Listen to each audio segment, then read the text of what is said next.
Olá pessoal, vamos continuar com a nossa jornada de perguntas e respostas, sendo esta série de perguntas sobre soteriologia.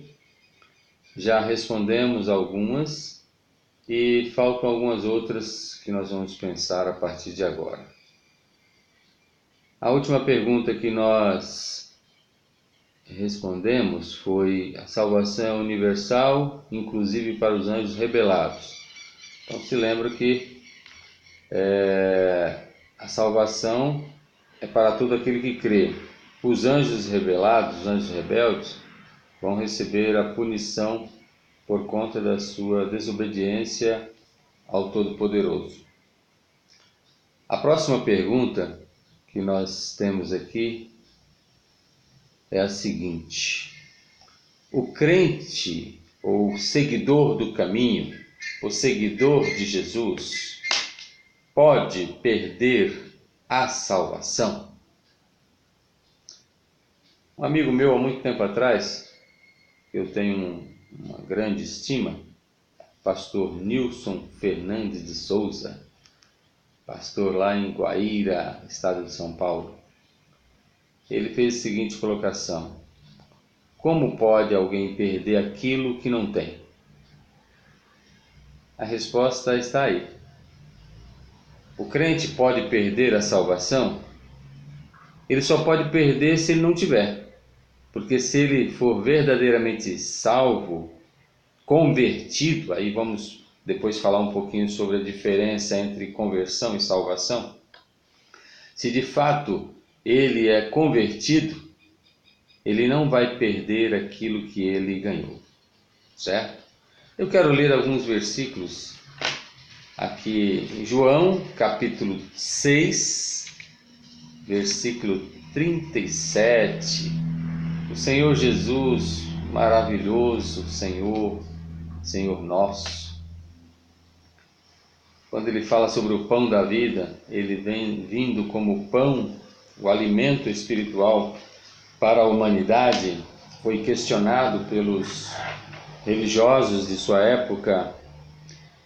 E Jesus, ele, no capítulo 6, versículo 37, Jesus fala assim: todo aquele que o Pai me dá virá a mim, e o que vem a mim, de maneira nenhuma o lançarei fora.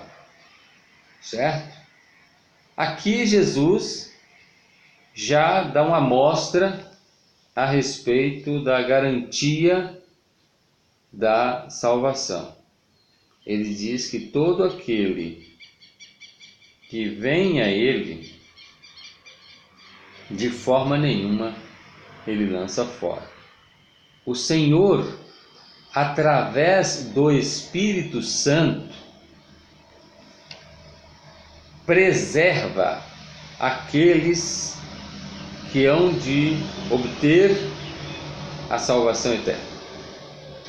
Também no versículo 44 desse mesmo capítulo 6, diz assim: ninguém pode vir a mim se o Pai que me enviou não o trouxer, e eu o ressuscitarei no último dia. Mais uma confirmação aqui. Uma vez que a pessoa ela foi conduzida a Jesus pelo Pai Celestial, essa pessoa estará nas mãos do Senhor Jesus. Ou seja, nós, eu e você que cremos verdadeiramente no Senhor Jesus como nosso único e suficiente Salvador, certo? Nós estamos protegidos da queda pelo próprio Senhor Jesus Cristo. Ok? Então isso é muito claro aqui na palavra do Senhor. Também o Senhor Jesus, lá em João, capítulo 15, mostra mais um pouquinho a respeito desta certeza que nós precisamos ter. E depois nós vamos até ler esse texto de João 15 em outra resposta. Mas vale a pena nós pensarmos. Permanecei em mim e eu permanecerei em vós. O ramo de si mesmo não pode produzir fruto se não estiver na videira.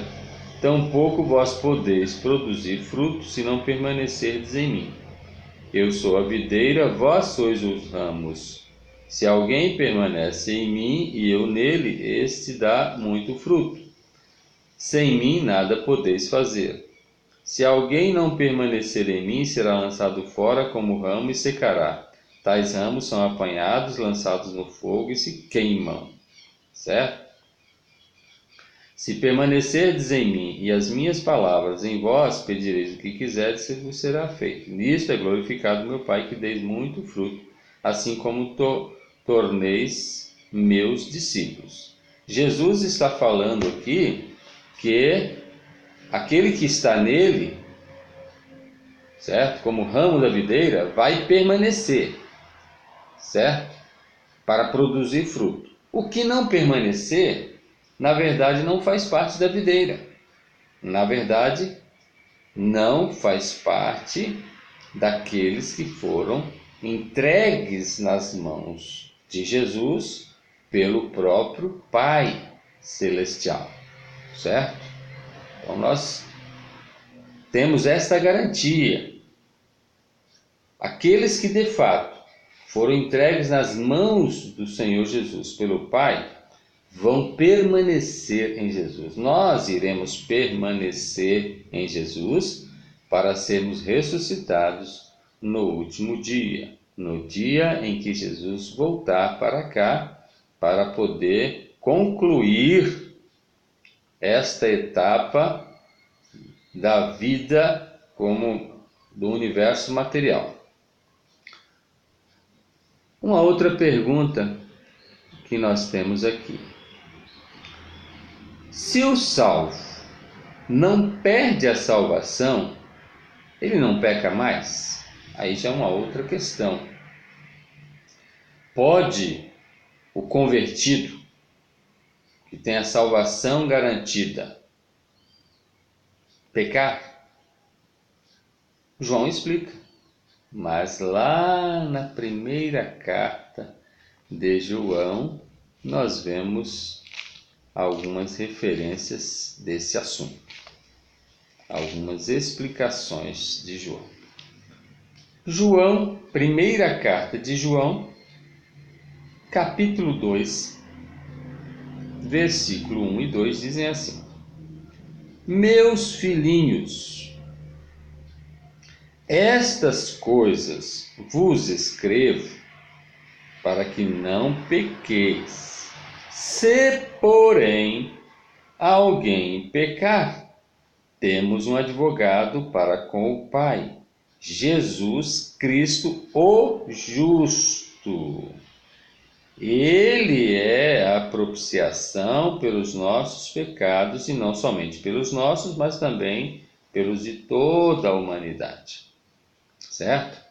O texto aqui mostra, João está falando para os filhinhos, para os membros da Igreja de Jesus Cristo, para os convertidos, para aqueles que amam ao Senhor. Ele está orientando: olha, não vivam na prática do pecado. Existe uma teoria por aí, que foi ensinada por um tempo, de que aquele que é convertido de fato não peca mais, é totalmente santo, está totalmente purificado de todo pecado, está santo e não peca mais. Mas nós conhecemos a nossa realidade, não é isso? Nós sabemos que, mesmo convertidos, mesmo aceitando a Jesus como Senhor e Salvador, eventualmente cometemos deslizes na nossa vida, pecados que precisam ser confessados diante do Senhor. Então nós vamos um pouquinho antes, aqui mesmo em 1 João, no capítulo 1, o versículo 8 diz: Se dissermos que não temos pecado nenhum, enganamo-nos a nós mesmos, e não há verdade em nós. Olha só. Então ele diz, João está falando para a igreja aqui. Ele escreveu para a igreja, ele não escreveu para incrédulo, ele escreveu para a igreja. E a igreja é o grupo de pessoas convertidas ao Senhor, que confiam no Senhor, salvas pelo Senhor, mas que eventualmente um ou outro, ou às vezes muitos ou todos, praticam erros, pecados e que precisam ser confessados, certo? E João continua aqui, no versículo 9. Se confessarmos os nossos pecados, Ele é fiel e justo para nos perdoar os pecados e nos purificar de toda injustiça. E se dissermos que não pecamos, fazemo-lo mentiroso, e a sua palavra não está em nós. Olha só, é muito sério. Se porventura nós cometermos algum pecado, nós confessando os nossos pecados, Ele é fiel e justo para nos perdoar os pecados e nos purificar de toda injustiça. Essa é a nossa vida, nós vivemos assim. É evidente que uma pessoa convertida, uma pessoa que aceitou a Jesus como Senhor e Salvador verdadeiramente, não vai ficar na prática do pecado. Não vai ficar toda hora cometendo pecados e pecados e pecados, repetindo o pecado. Por quê? Vai demonstrar que essa pessoa não é convertida. Aí que está o segredo. Aqueles que verdadeiramente são filhos de Deus não vivem na prática do pecado, no costume de ficar pecando sistematicamente. O pecado tem que ser na vida do crente um acidente de percurso. Não pode ser uma prática cotidiana. Tem que ser algo que aconteça eventualmente, e se acontecer, nós temos um advogado diante do Pai Celestial que advoga em nosso favor, certo? E nós vamos confessar os nossos pecados, e Ele é fiel e justo para nos purificar de toda injustiça, nos perdoar os pecados e nos purificar de toda injustiça. E aquele que acha que não tem pecado algum, naturalmente ele está fazendo de Jesus um mentiroso, certo? E da palavra do Senhor uma mentira, quando na verdade Ele é o mentiroso e Jesus é o verdadeiro, certo? E essa pessoa está enganando a si mesma. Aqui uma outra perguntinha, a pergunta 93. 92, digo. Qual é o efeito do pecado na vida da pessoa salva? O efeito do pecado é tristeza, é um sentimento de amargura no coração, é um peso na consciência, certo? Efeitos que prejudicam o seu ser, prejudica o seu relacionamento com Deus, com o Pai Celestial, prejudica o seu relacionamento com as pessoas que estão ao seu redor, prejudica o seu relacionamento consigo mesmo, certo? São efeitos terríveis. A principal é a tristeza, certo? É o entristecer também do Espírito Santo. Você entristece o Espírito Santo, está lá em Efésios capítulo 4, versículo 30. Quando nós cometemos pecados, nós entristecemos o Espírito Santo. Quando nós deixamos de lado as instruções da palavra do Senhor, como Jesus mesmo falou: se vocês permanecerem em mim, nas minhas palavras, eu permanecerei em vocês. A tristeza que vem no nosso coração, quando nós deixamos de lado as instruções, as orientações da palavra do Senhor, vem confusão, vem o desregrar da vida. São consequências terríveis e prejudicam o nosso relacionamento com o Espírito Santo que habita em nós.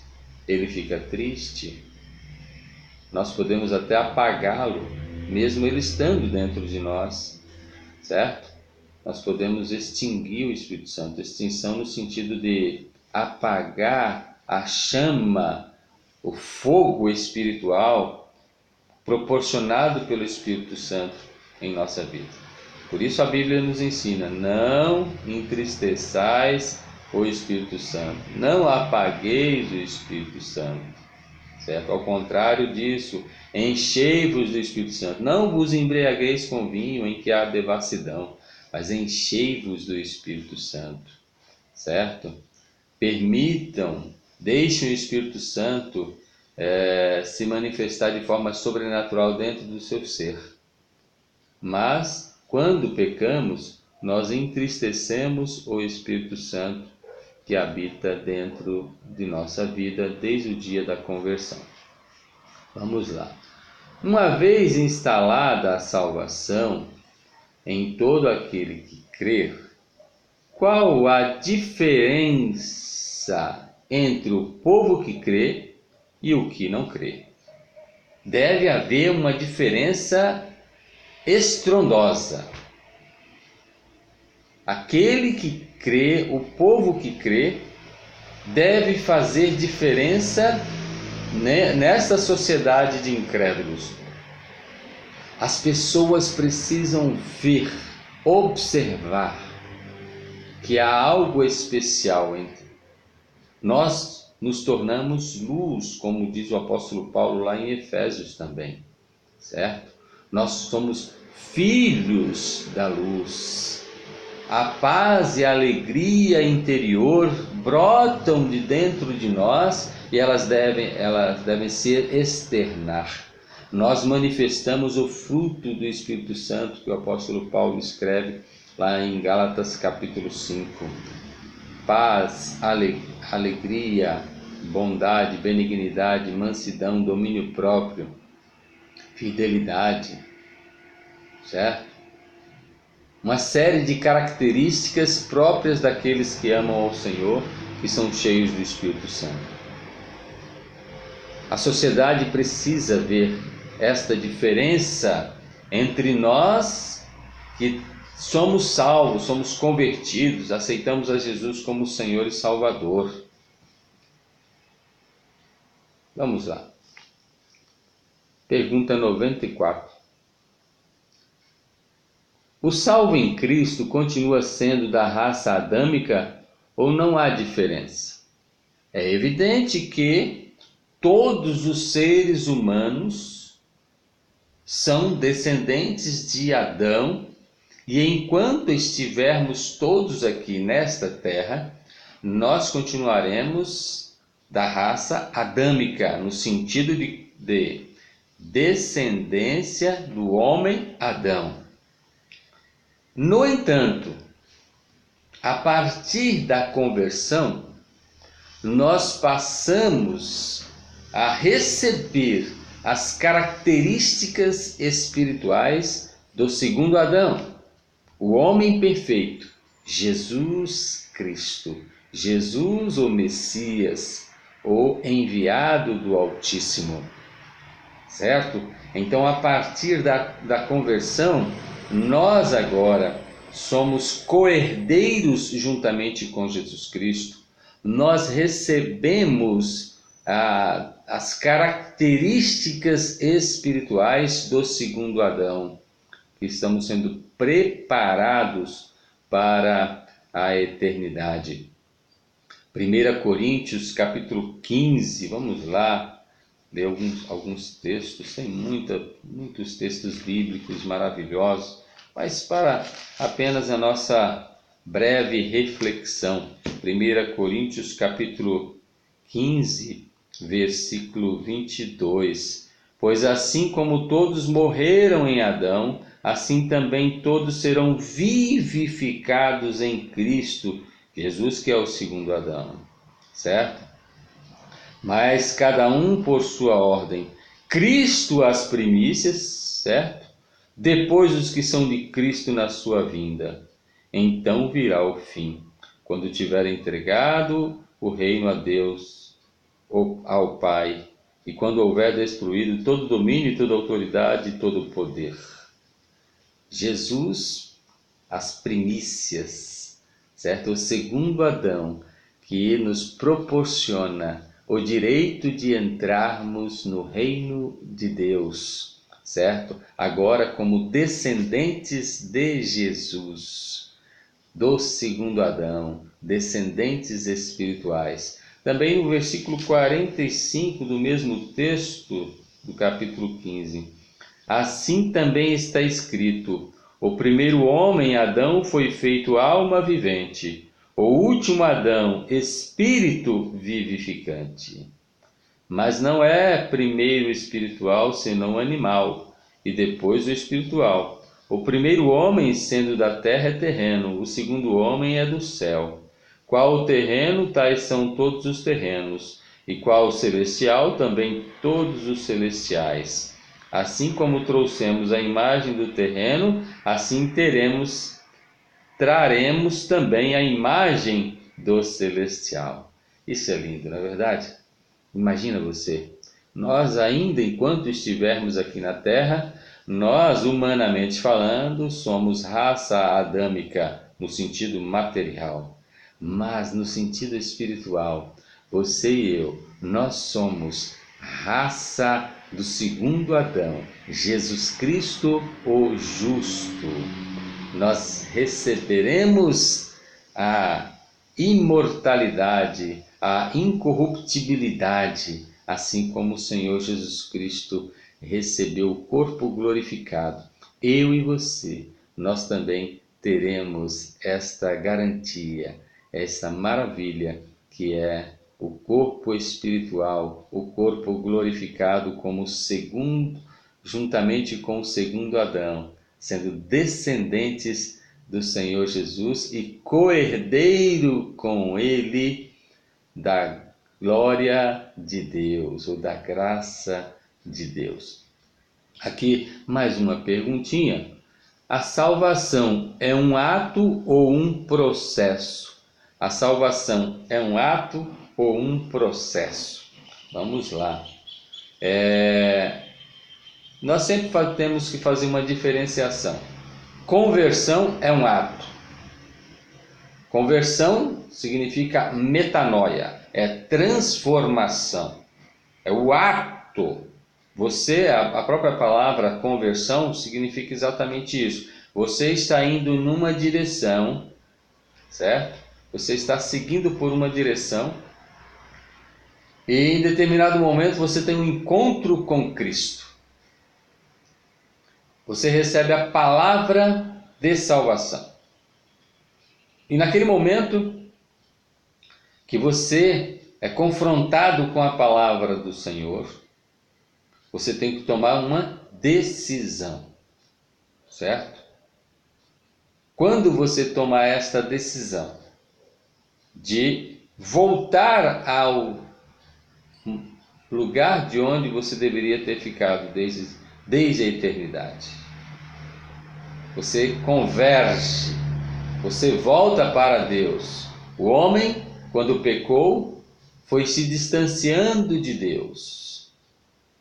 No momento em que tem um encontro com Jesus Cristo, reconhece que é pecador, arrepende-se dos seus pecados, reconhecer que é pecador, arrepender-se dos seus pecados, aceitar a Jesus como seu único e suficiente Salvador, porque só Jesus Cristo salva, certo? Somente Jesus. Então, naquele momento, você toma uma decisão e agora você volta, caminho de volta para a presença do Pai, para o Éden espiritual. Então isso é conversão, é metanoia, é mudar totalmente, é transformação. Então você passa pelo ato da conversão. A conversão é um ato, enquanto a salvação é um processo. Durante esse processo de salvação, todo aquele que crê em Jesus como Senhor e Salvador está em suas mãos, está nas mãos de Jesus. Está sendo carregado por Jesus para poder perseverar. Por isso Jesus falou: sem mim nada podeis fazer. Sem mim nada podeis fazer. Nós estamos nas mãos do Senhor Jesus. certo? Então a salvação é um processo. Aquele que permanecer até o fim será salvo, certo? Aquele que perseverar até o fim será salvo. O segredo é permanecer, como já lemos em João, capítulo 15, do versículo 4. Todo o capítulo 15 vai falar sobre perseverança. Aquele que perseverar até o fim será salvo, mas só persevera aquele que está nas mãos do Senhor Jesus. O Senhor não permite que você caia, porque você está sobre a proteção dele, sobre a proteção do Senhor Jesus. E o Senhor Jesus, lá em Mateus 24:13, falando sobre os últimos tempos, ele mesmo afirmou isso. Ele afirmou sobre a perseverança. Vamos só ler esse versículo que é importante. Palavra do próprio, saiu da própria boca do Senhor Jesus. Mateus 24:13 diz assim: depois de muitas coisas acontecerem, surgirão muitos falsos profetas, enganarão a muitos, certo? E por se multiplicar a iniquidade, o amor de quase todos esfriará. Nós estamos vivendo esta época, a época dos falsos profetas que estão por aí mercadejando a fé. As pessoas não estão sendo ensinadas que elas precisam se arrepender, aceitar a Jesus como Senhor e Salvador. As pessoas estão sendo iludidas com prosperidade financeira, as pessoas estão sendo iludidas com milagres, falsos milagres, as pessoas estão sendo iludidas com aquelas expulsões de espíritos malignos mentirosas, as pessoas estão sendo iludidas com as mágicas que os falsos pregadores e pregadoras estão fazendo nos seus templos. Não são templos do Senhor, são templos dessas próprias pessoas, desses falsos profetas, certo?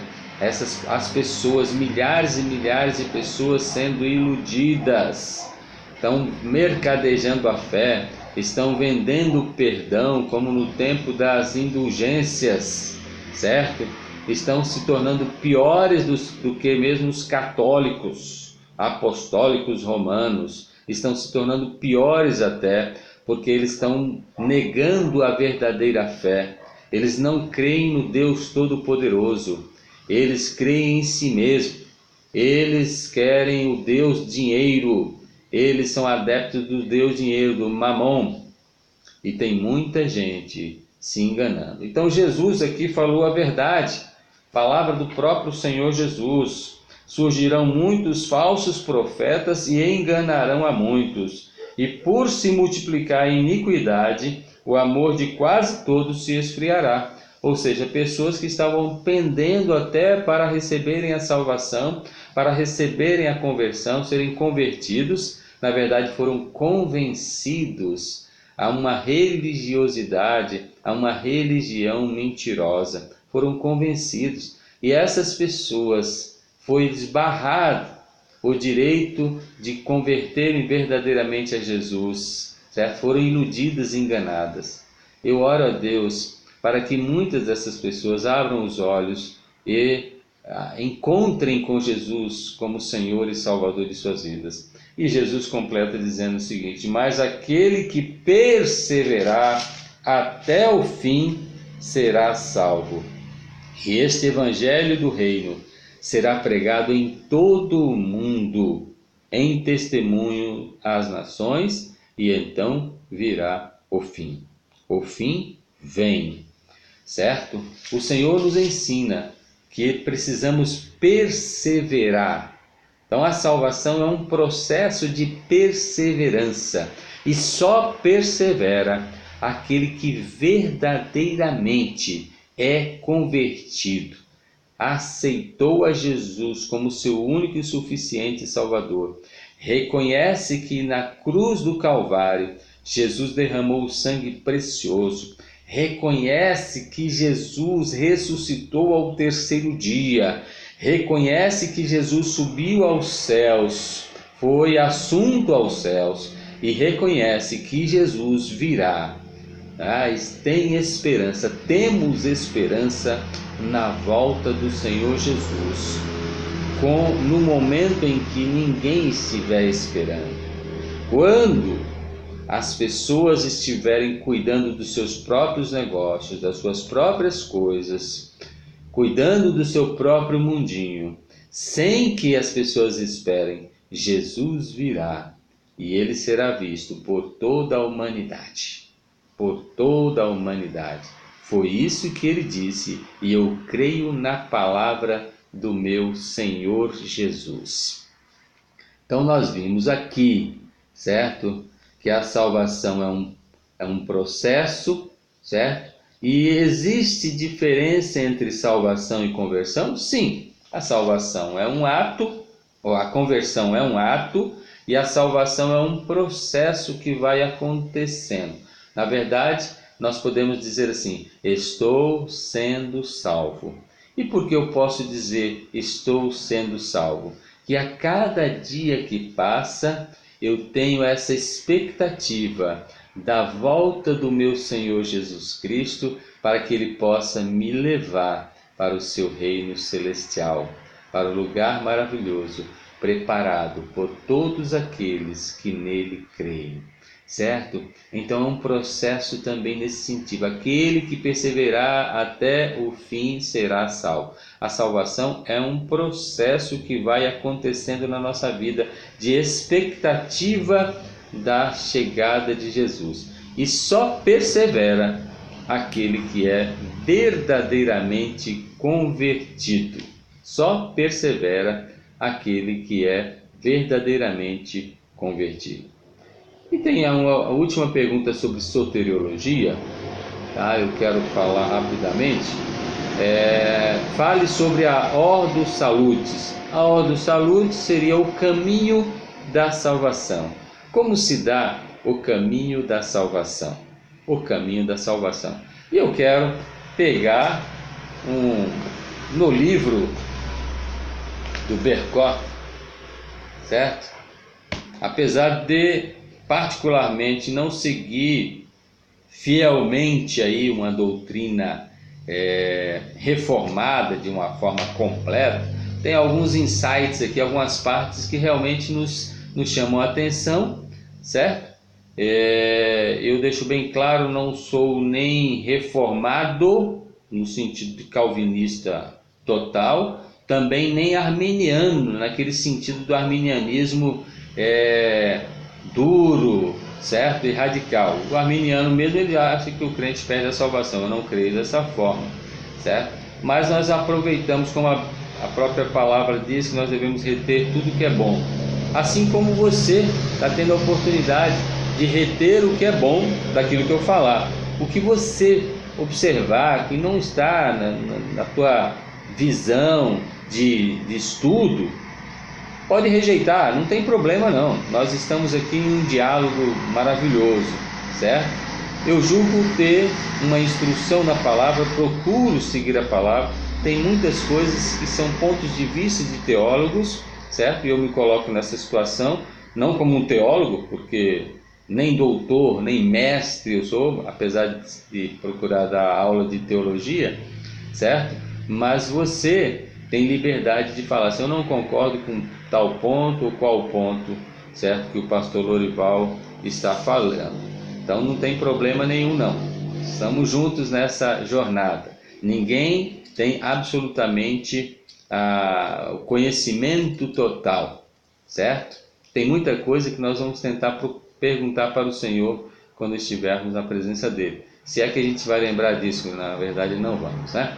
Mas aqui nós temos algumas ordenzinhas da salvação. Vamos lá. Aquilo que ele coloca. Justificados pela fé e não pelas obras. Romanos 3:30, 5:1, Gálatas 2:16 a 20. Que sendo justificados, nós temos paz com Deus e acesso a Ele. Romanos 5:1 e 2. Que ficamos livres do pecado para tornar-nos servos da justiça, certo? Para colhermos o fruto da santificação, Romanos 6, 18 e 22, que quando somos adotados como filhos, recebemos o Espírito Santo, certo? O Espírito Santo é o selo, é a confirmação de que você é convertido, certo? Se você não tem o Espírito Santo, você não é dele, você não é convertido. Se você não foi batizado com o Espírito Santo no dia da tua conversão, você não é crente em Cristo Jesus, você não é seguidor do caminho, você precisa se converter. Que nos dá segurança e também nos tornamos co-herdeiros com Cristo, Romanos 8, 15 a 17, Gálatas 4, de 4 a 6. Que a fé vem pelo ouvir a palavra de Deus, Romanos 10, 17. Que a morte para a lei redunda em vida para Deus, Gálatas 2, 19 e 20.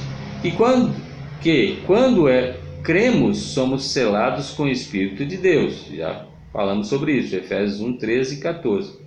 Que é necessário andar de modo digno da vocação com que fomos chamados, Efésios 4, 1 e 2. Que, tendo obtido a justiça de Deus pela fé, participamos dos sofrimentos de Cristo, também do poder da ressurreição, Filipenses 3, 9 e 10. E que somos gerados de novo mediante a palavra de Deus, 1 Pedro 1, 23. Certo? Esta seria a ordenzinha ou o caminho da salvação.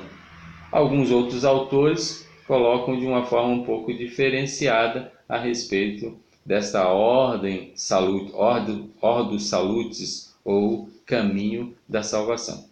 Que o Senhor possa abençoar ricamente a sua vida. Esse vídeo ficou um pouquinho maior por conta dessa leitura final. Não se esqueçam, estejam curtindo o nosso canal, o canal do Pastor Lorival, e também estejam divulgando para outras pessoas. Que o Senhor possa abençoar ricamente a vida de todos vocês. Depois falaremos um pouquinho sobre escatologia e depois falaremos a última parte sobre doutrina da igreja, eclesiologia. Louvado seja o nome do Senhor por sua vida.